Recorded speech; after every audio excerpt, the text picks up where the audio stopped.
Halo bosku, berjumpa lagi bersama saya di channel Wong Nabire, channel yang membahas tentang bagaimana cara membuat sebuah bonsai sancang ya, tentunya didasari dari ilmu-ilmu para suhu. Kita langsung saja ya bosku, let's go. Jadi sesuai dengan judul kontennya ya bosku, saya mau bongkar stek batang sancang usia kurang lebih 2 bulan ya.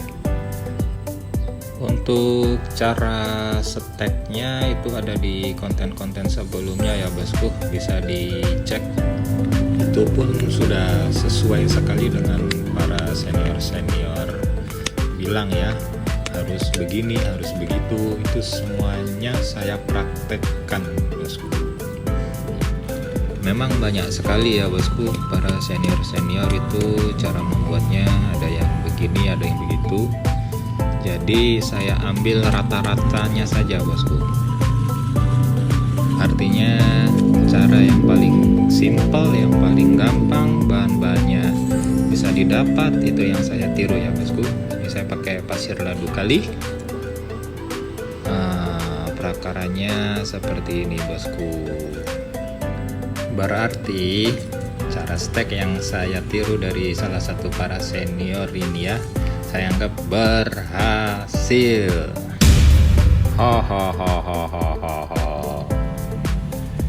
Jadi masih ada bahan lain, let's go. Untuk bahan yang satu ini sangat subur ya bosku, akarnya sudah keluar-keluar. Terus seperti para senior bilang, kalau tunas stek sudah berwarna coklat kayak begini, berarti perakaran sudah kuat ya bosku, sudah bagus. Jadi apa yang dikatakan para senior itu no hoax ya bosku, dan patut untuk ditiru. Kita bongkar pelan-pelan aja ya bosku. Ya meskipun para suhu bilang kalau batang sudah coklat terus akar sudah kuat, ya takutnya jangan sampai patah ya bosku. Kali ini saya sudah siapkan air ya bosku, untuk kita cuci dulu prakarannya supaya lebih kelihatan. Sabar ya.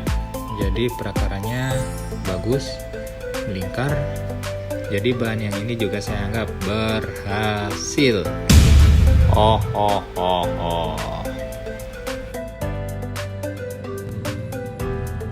Jadi para suhu bilang juga kalau mau stek batang maupun pucuk, jangan stek cuma 1-2 saja ya bosku, karena tidak semua itu pasti berhasil. Pasti mungkin ya ada yang busuk atau ada yang kering, jadi harus banyak-banyak.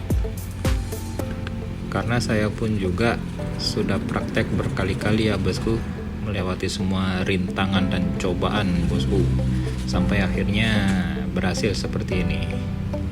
Ya namanya juga hidup, pasti banyak cobaan ya bosku. Kita cuci dulu.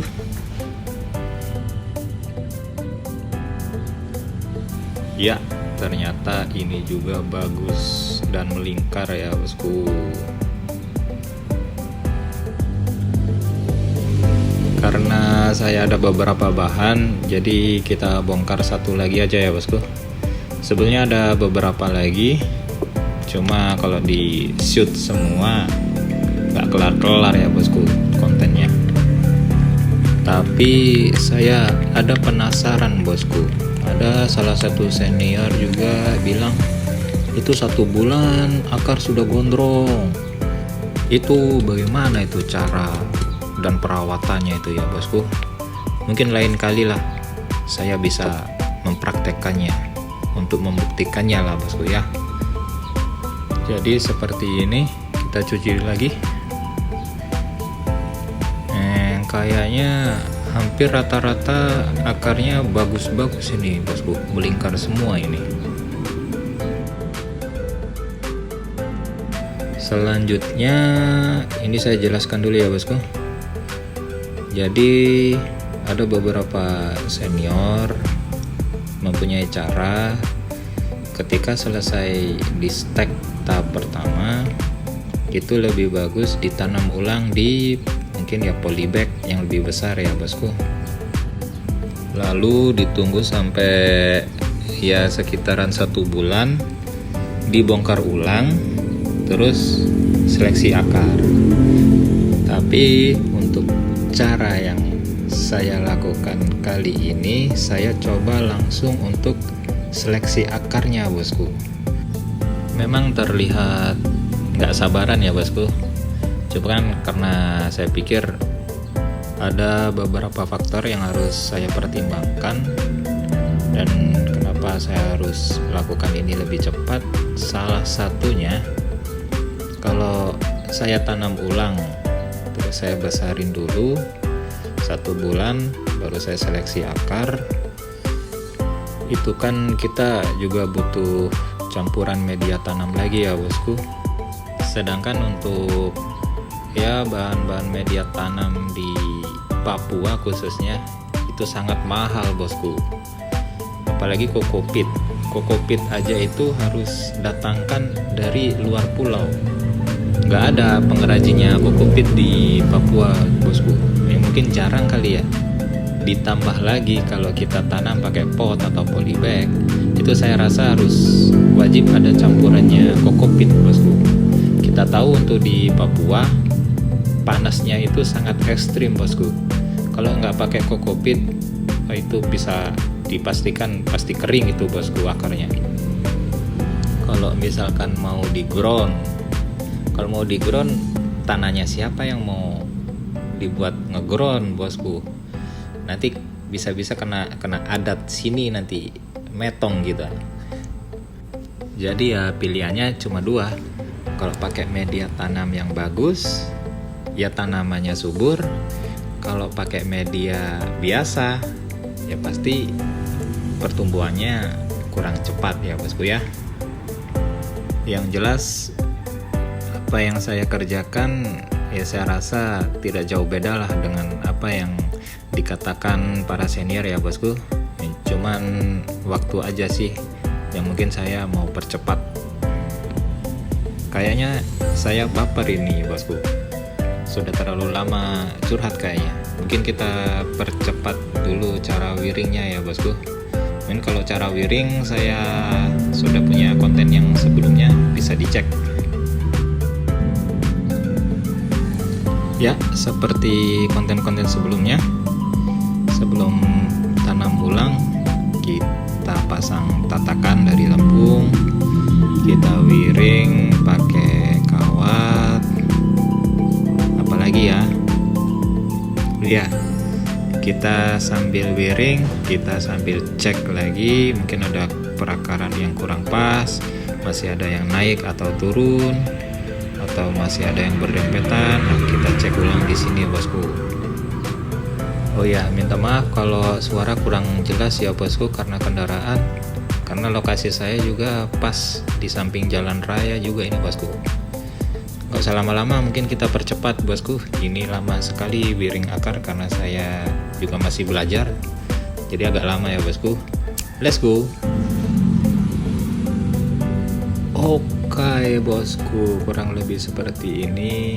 Lama sekali saya pilih-pilihnya bosku, kayak pilih presiden aja ya. Selanjutnya kita langsung tanam. Media ini media tergolong media sangat basah ini ya bosku. Ini ada tanah humus, ada kohe jelas ya bosku, ada kokopit, ada apa sih ini namanya bosku? Kalau di sini orang bilang humus daun ini bosku. Itu yang daun ranting-ranting terus difermentasi sampai dia lembut sekali bosku. Itu kalau di luar apa itu namanya bosku?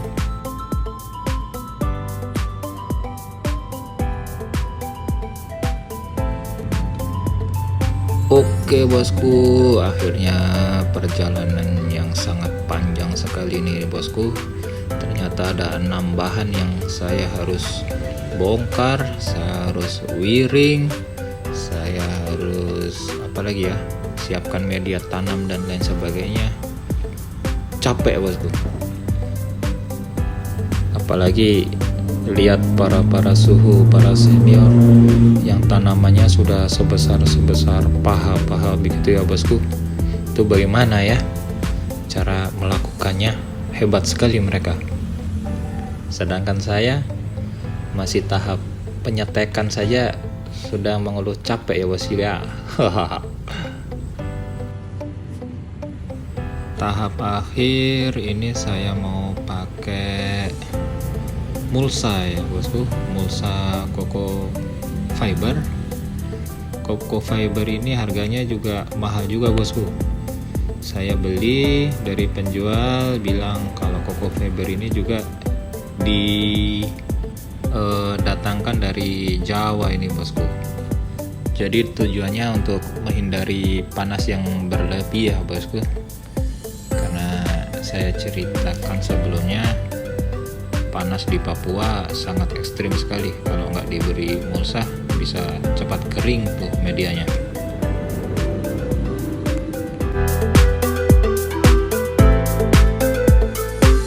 Ya, akhirnya setelah melewati beberapa purnama ya bosku, sudah selesai jadi seperti ini. Kalau bosku ada usul dan saran, silakan tulis di komentar ya bosku. Waktunya saya berpamitan, ubur-ubur ikan lele. Sampai jumpa bosku.